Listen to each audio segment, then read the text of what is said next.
Today we celebrate the November the 9th, the dedication of the Archbasilica of St. John de Latran. For those who do not speak Tagalog, I refer your epistle and gospel in our bulletin. Ang pagbasa sa aklat ng Apokalipsis. Na mga araw na yaon, nakita ko ang banal na siyudad, ang bagong Jerusalem, na bumababa buhat sa langit, galing sa Diyos, na gaya ng isang kasintahang babae na nagagayakan para sa kanyang asawa. At narinig ko ang isang malakas na boses buhat sa trono. Tingnan ninyo ang tahanan ng Diyos sa gitna ng mga tao. Siya'y tatahan sa gitna nila at sila ang magiging bayan niya. At siya'y papapasapiling nila. At papahirin ang lahat ng luha sa kanilang mga mata. At ang kamatayan ay mawawala na. At wala nang paglulupsa, paghagulgol at pighati. Sapagkat ang mga unang bagay ay napawi na.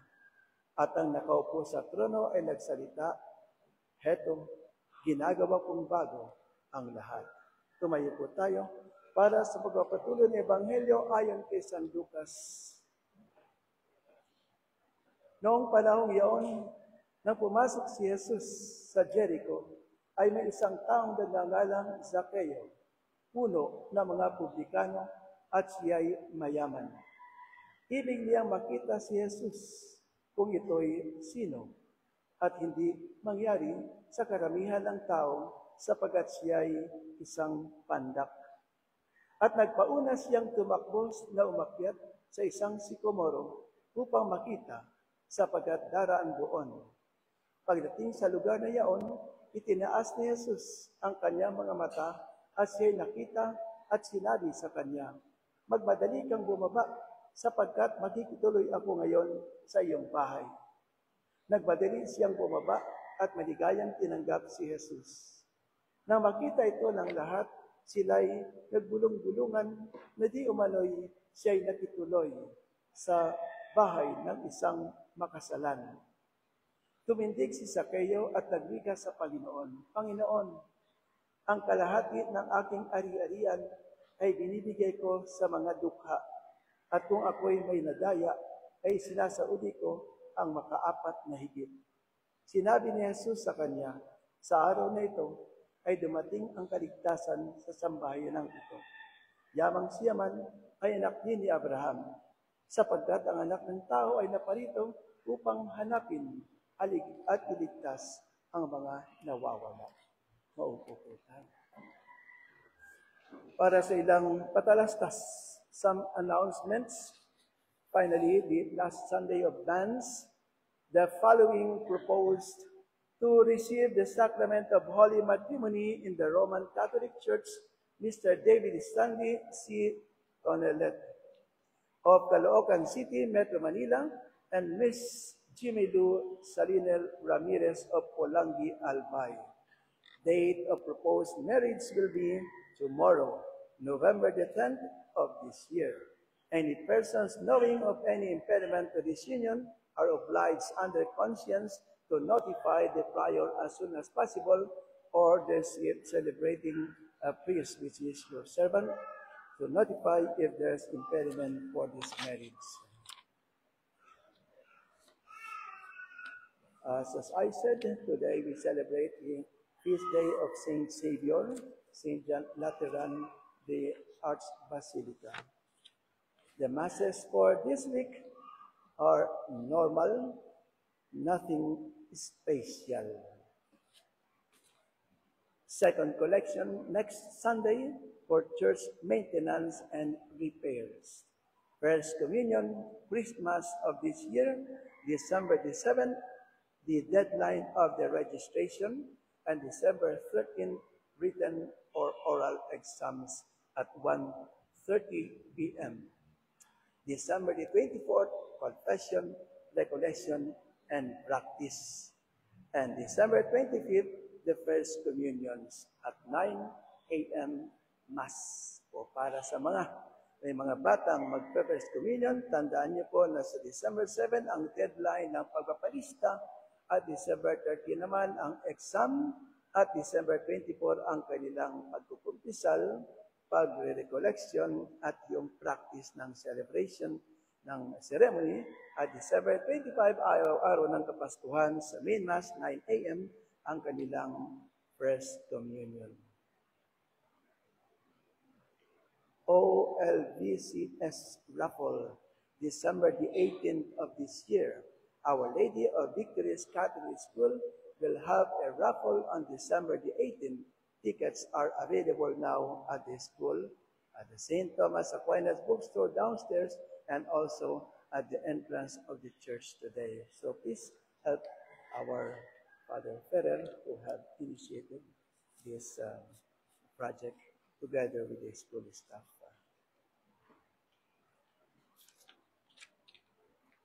In the name of the Father, and of the Son, and of the Holy Ghost. Amen.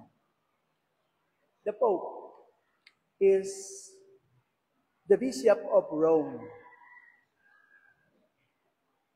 As a bishop, he has his own parish church. And this is the Archbasilica of St. John Lateran, built in 4th century, during the time of Emperor Constantine. So matagal na itong simbahan ng Santo Papa. Noong ika-4 na siglo pa siya na tinatag ni Emperor Constantine and consecrated in the same century by Pope Sylvester I. Consecrated in honor of the Holy Savior, our Lord Jesus Christ. That's why it is also called the Basilica of Holy Savior, Saint Savior, San Salvador. 2,000 years, this church, a big and an irrefutable argument for us to say that the Catholic Church is the only church founded by Christ. Isang malaking argumento, walang makakatalo sa argumento na ito. Na ang simbahang Katolika ang tangi lamang na Christian religion na tinatag ng ating Panginoong Jesucristo. Many of our separated brethren argue that Emperor Constantine founded the Catholic Church. To say that is ignorance of history. Marami sa ating mga nahiwalay na kapatid sa nananampalataya, nagtatag ng kanilang sariling reliyon at humiwalay sa simbahang tinatag ni Kristo ang nagsasabi na ang simbahang Katolika ay tinatag daw ni Emperador Constantino. Ang nagsasabi niyan ay walang alam sa history, sa kasaysayan. Unang-una, first and foremost, Constantine did not found any religion at all. Hindi kailanman nagtatag ng anumang reliyon si Emperador Constantino, but he ended the persecution of the church founded by Christ. Yun ang kanyang ginawa. Itinigan niya ang pag-uusig at pagpatay sa mga Kristiyano. And 313, in the Edict of Milan, he embraced the Catholic faith as the official religion of the Roman Empire. Yun ang ginawa niya. Itinanghal niya na ang relihiyong Kristiyano na tinatag ni Kristo, Katoliko, ang opisyal na relihiyon ng Imperyo Romano. And he himself, Emperor Constantine, was being baptized. Nabinyagan siya at na-convert from paganism to a Catholic religion true Christian religion. The only Christian religion founded by Christ 2,000 years ago.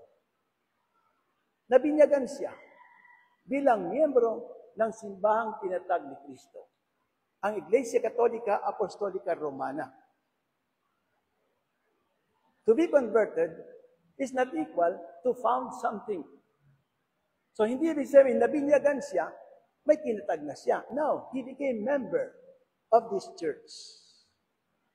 He built a church, a building, a temple, not a church. Because if you speak of the church, there are two meanings. The building, like this. The church founded by Christ, which is the mystical body of Christ, whose head is our Lord Himself. Yan ang simbahan, yung building na to, tulad nito, ang katawang mistiko ni Kristo, na ang ulo ay si Kristo, sapagkat siya ang nagtatag.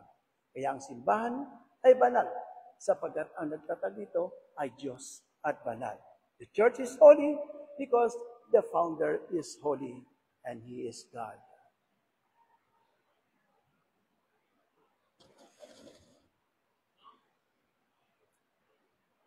Of course, after some centuries, this original basilica was being damaged. Medyo nasira yung basilica nito. Kaya tinatag uli, ni-repair uli, hanggang finally, yung nakikita natin sa Roma, what we see in Rome, St. John Lateran Arch Basilica, was completed in 1724, if I'm not mistaken. Matagal na rin.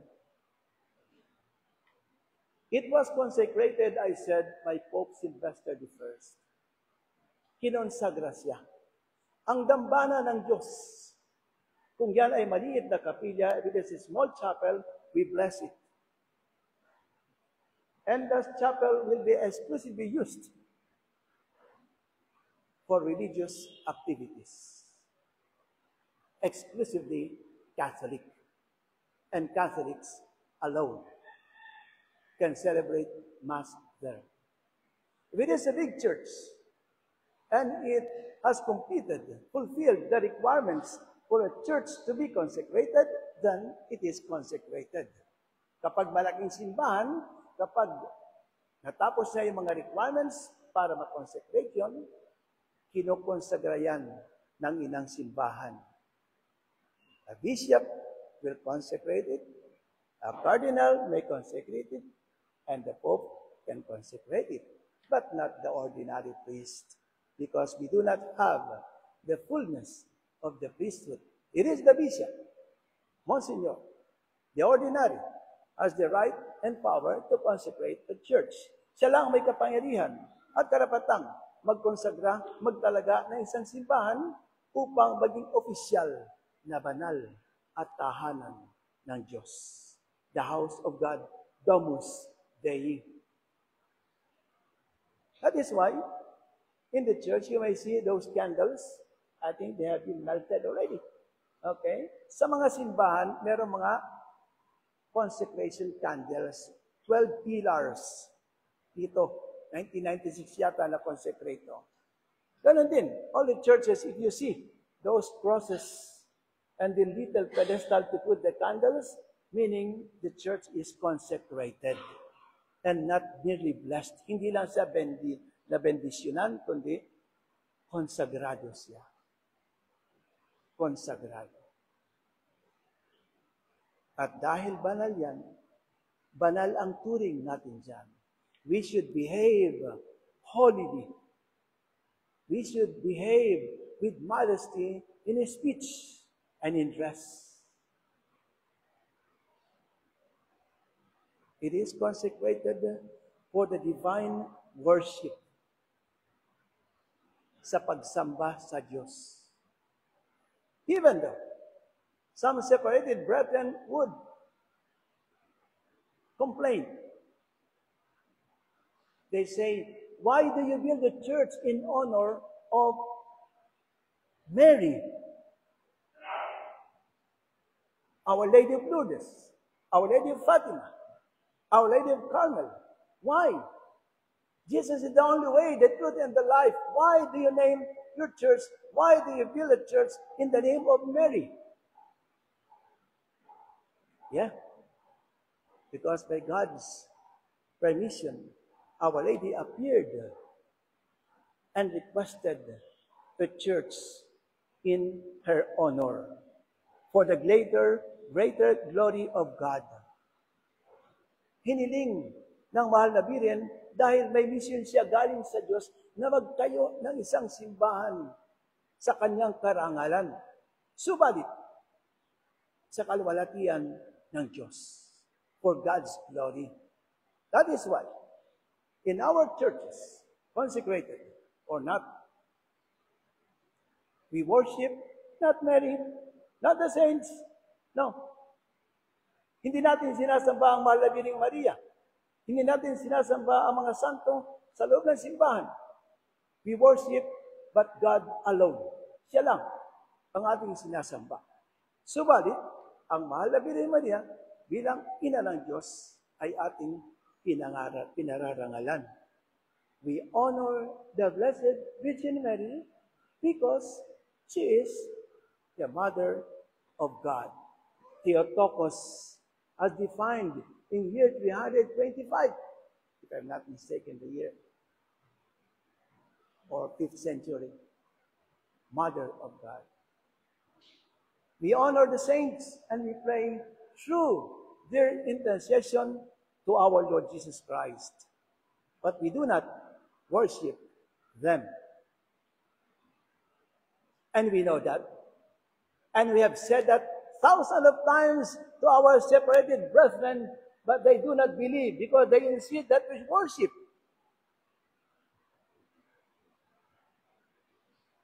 Maraming beses natin sinabi sa mga ating nahiwalay na kapatid sa pananampalataya na hindi kailanman sinasamba natin ang mahal na Birhen, ang mga santo, ang mga rebulto. No. But they are more stubborn. They don't understand because error had closed their grace of understanding. Their pride had closed their sense of understanding. Their pride had closed the light from heaven. That's why they accused us of adoring the Blessed Virgin Mary. No. Sarado na ang kanilang pangunawa. Sarado na ang kanilang pagkaintindi. Ano man ang sabihin mo sila kanila, unless they have this humility, allowing the grace of God to enter their heart and their understanding, then they will see that they are in error. That we do not worship the Blessed Virgin Mary. We do not worship the saints. We do not worship the statues. We honor them. We respect them as representation of the Mother of God, of our Lord Jesus Christ. Holy, holy, holy. The Holy of Holies, the sanctuary. Ito ang pinakabanal na dako ng simbahan. Sapagat naririto ang banal na sakramento sa altar. Here is the Blessed Sacrament. This is the most holy part of the church, of the building. That is why there is a communion rail. Limited people who can enter here. Those who are the ministers of the altar, the priest, the deacon, subdeacon, the seminarians, and the trained servers. Because it is holy. Since it is holy, dedicated to God, we must behave holily in the church. The church is built for the worship of God. Sa pagsamba sa Diyos. At tayo mga tao ang sasamba. We, humans, are the ones to worship our Lord. Consequently, we should not bring our pets inside the church. We should leave them at home or outside, but never inside.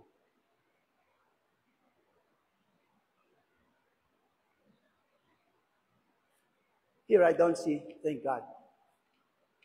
But in some other churches, you see that in YouTube, all of a sudden, a priest giving sermon, and there comes a dog approaching the priest. Ecce panis angelorum non mitendus canibus.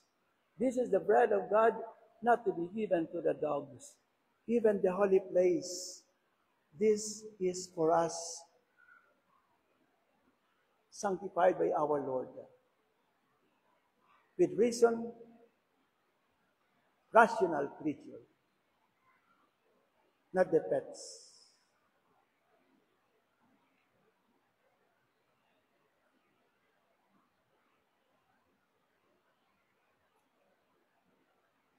Good disposition is one of requirements for us to enter the church.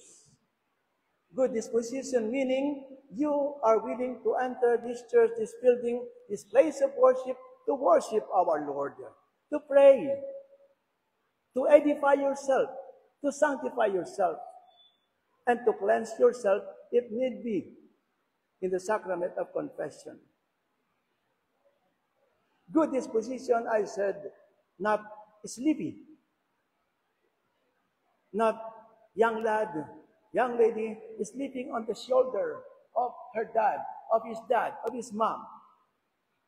That is why the church put before you can make your first communion at the age of 12, supposing that you are matured enough to understand what Mass is. Upang maintindihan mo, ano ba yung Santa Misa? Kaya sa edad na 12 noong panahon, pwede ka magkomunyon. Dahil umaasa ang simbahan, alam mo na ang Santa Misa, alam mo na magbasa ng Santa Misa. But by the generosity, goodness of Pope Pius X, he allowed 7 years old, or even less, this little girl, if they have attained the use of reason, they understand what is the body of Christ, what is Mass. And they should participate at Mass, hindi natutulog. We must be decently dressed, decently clothed. There is a suit for swimming. There's a suit for basketball. There's suit for everything. May mga pananamit sa bawat okasyon. I remember my little sister used to say, this is my clothes for my dress, blouse for Mass. Even it's the same every Sunday, she treasures that as her Sunday dress. Decent, modest, clean, not come what may. Bahala na. Pwede na to. Kahit gusot-gusot. Okay na to. Walang kuryente, walang plancha. If we prepare on time,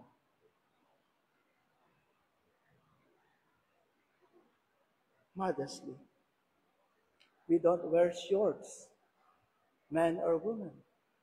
We don't wear sleeveless, man or woman. Listen, that if someone will see you, I know where you're going. You're going to Mass, right? How did you know? Well, you're well dressed. That attire is for Mass. Alam ko kung saan ka pumunta, magsisimba ka, di ba? Uy, ba't mo nahulaan? Kasi nakadamig kang pansimba eh. Let us ask ourselves, dear brethren present right now, if someone will see you on the street, can they guess that you're going to Mass? I do not have the answer. You have the answer.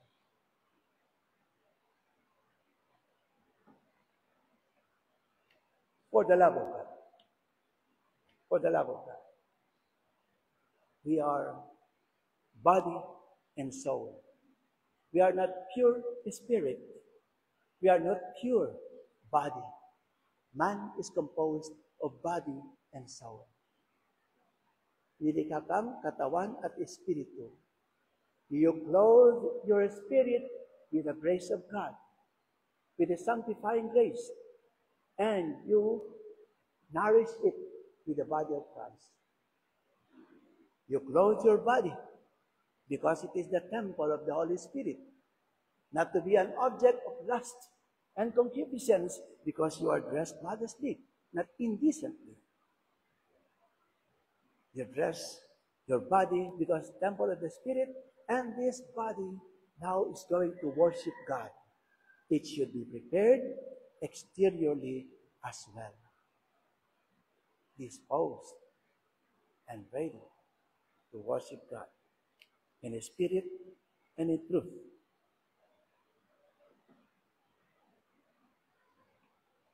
If you are a man, you should wear the proper clothing for a man, as God created you.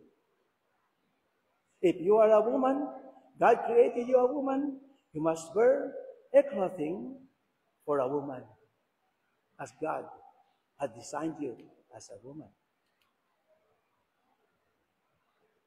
Good intention when you go to church. Unfortunately, in some churches, hopefully not here, some people, they go to church not because they want to worship God, but they want to rob. Gusto nilang magnakaw. Gusto nilang manguha ng pitak ang pag-aari ng iba. So they enter the church not to worship God, not to glorify God, not to honor the Blessed Virgin Mary, nor the saints. But their heart is full of desire. And their eyes are so red of desire for money. Poverty is not an excuse to disobey the fifth commandment, the seventh commandment. Thou shalt not steal. Huwag kang magnanakaw. Huwag kang magnanakaw. Pumupunta tayo sa simbahan para sambahin ang Diyos. Purihin ang mahal na Birhen Maria, mga santo, hindi para magkaroon tayo para sa ating sarili. Kaya nga, good intention. Ang loob ng simbahan ay hindi lugar upang mamalimos. We love the poor, but not inside the church. There's a proper place for them. This is Domus Dei, house of God, house of prayer. Our Lord, He loved the poor, and yet He threw away those who are selling inside the church chickens, doves, and others, and is merely inside the church because of this. Because it was not a proper order. Proper order. So that's why, if some people will ask inside the church, you don't tolerate. Tell them, wait me outside, if I have. It is the house of God, good intention. And make sure we parents, make sure our children are not running to and fro on the aisles. Hindi sila takbo ng takbo na para bang nasa parke lang sila. While as parents, we are so piously close eyes now. I congratulate you if you are piously praying, but remember that you have a responsibility. Your kid, where is he? One time, when I was new here, I saw a little kid playing with his little truck here, from there to here. And the parent was just seated there, doing nothing. So I had to come from confessional to stop gently the boy. He was sitting there with his little truck, making this communion rail as the highway for his truck. And the mom was still sitting.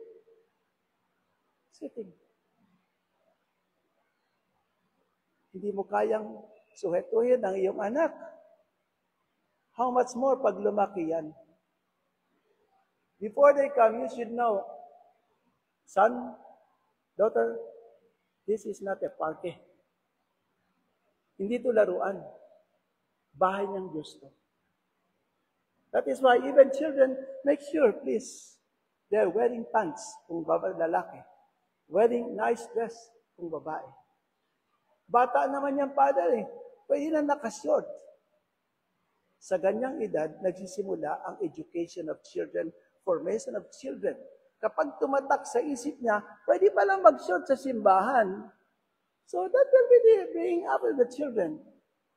Father, ang hirap sabihan yung, kalimutan ko tuloy ito. Mahirap sabihan yung anak ko, lagi nakashort, binata na. Dahil from the young youth, you have not educated or reminded them. Okay lang, ngayon lang naman eh. Sige anak, mag-short ka na lang, ngayon lang naman. Yung ngayon lang, may next, and next, and next. No playing. Pag may batang umiyak ng malakas, labas agad tayo para hindi ma-distract yung iba. Father, paano ko hindi ako makakapagsimba? Don't worry. Because you have to go out and come in pag okay na yung bata. Come out ulit, pag umiyak, balik ulit. Don't worry about it. Baka hindi ako makapag-communion. Yes, you can. Don't worry about that. No? Kahit wala ka marinig na misa, you are here and you have this intention to worship our Lord. And again, pets are outside. This is the house of God. When Zacchaeus received our Lord with joy, even though he was a sinner, and people were talking about him, and our Lord said, at this very hour, the salvation arrived in this house. And for us, if we come with this good disposition, pag nagsimba tayo, may magandang disposition at intention na sambahin ng Diyos, tanggapin siya, we can apply to us.